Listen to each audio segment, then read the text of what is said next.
You've been grinding for years, and you're still not where you thought you'd be. Not because you're weak, not because the odds were stacked against you, though maybe they were, but because there is one specific skill that separates the people who break through from the people who burn out.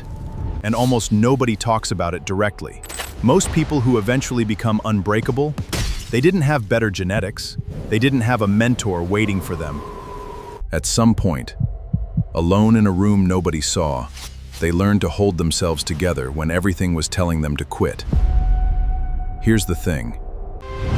The most important battles you will ever fight, they won't happen in front of an audience. There's no crowd, no coach. Tatakai. No one handing you the next play. Like it's the fourth quarter of the Super Bowl. It's just you. And the choices you make when nobody is watching. And what I'm about to walk you through, 10 things, are not motivational fluff. These are the specific, painful, deeply uncomfortable capabilities that build real strength. The kind that doesn't collapse when your life does. Number 1, face the truth about yourself. Most people spend years running from what they already know. They blame bad luck. They blame timing. They blame the person who left. But real transformation doesn't start with a better plan. It starts the second you stop asking, Why is this happening to me? And start asking, what do I need to change? That shift is brutal. It's also the only door that opens into something different. Number 2, keep moving. Keep moving when nobody believes in you. At the start, your goals won't make sense. They won't see it. They won't understand what you're sacrificing, or why. And sometimes, and this is the part that actually breaks people, the ones closest to you will doubt you the most. learning to continue without external validation isn't a personality trait. It's a skill, and it's the one that separates the people who dreamed from the people who actually built something. Number 3, sit alone without filling the silence. No phone handing you the next hit of dopamine. No playlist, just your own thoughts. Unfiltered, unmanaged, uncomfortable. Because when the noise finally disappears, you hear what's actually happening inside you. That's not a small thing. That's where self-awareness gets built, and most people are too afraid to go there. Number 4, handle rejection without letting it rewrite your identity. You won't get every opportunity. Not every room will open for you. Not everyone will see your value, or choose you, or treat you the way you deserved. And here's what nobody tells you about that. Every person who eventually succeeds learned the same thing. Rejection isn't proof you failed. It's proof you were willing to try, when most people stayed comfortable on the sideline. Number 5, build your own happiness, because waiting for it to arrive is a trap. And it's one of the most expensive traps in America right now. People spend decades waiting. For the relationship, for the promotion, for the number in the bank account that finally makes them feel like enough. But that version of happiness is a slot machine in Vegas.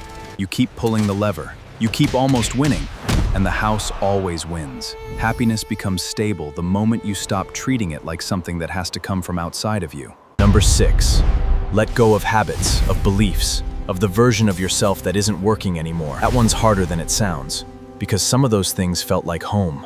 Some of them protected you once. Growth means leaving behind what was once comfortable, and that never stops being uncomfortable.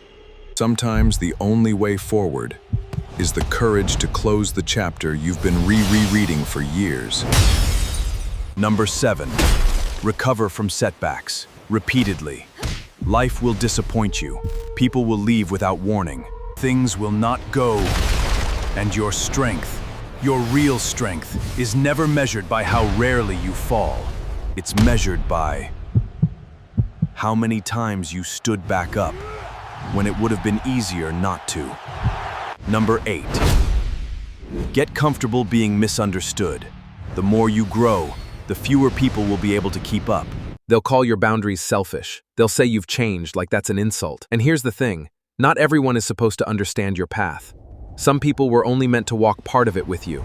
Number 9, invest in yourself, consistently, quietly, before the results are visible to anyone. Building the discipline that doesn't look impressive until it suddenly does.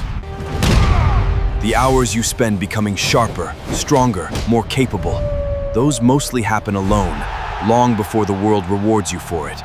That gap between the work and the recognition, Most people quit in that gap. Don't. Number 10. Take full ownership of your future. This is the hardest one, because excuses are comfortable. Your past is real. What happened genuinely wasn't fair, but you must stand up. And none of that changes the fact that at some point, blame stops building anything. Your history may explain where you are. It does not decide where you're going. The moment you accept real responsibility, not guilt, responsibility, for your own life, that is the moment you stop being a passenger. You stop waiting for circumstances to shift. You stop handing other people the pen, and you start writing. Because true strength, the kind that holds in the dark, it was never built when life was easy. It was built when you were alone, when you were uncertain, when you were exhausted and uncomfortable, and every logical reason said stop. And you moved forward anyway. That version of you already exists. You've just been choosing whether to become it.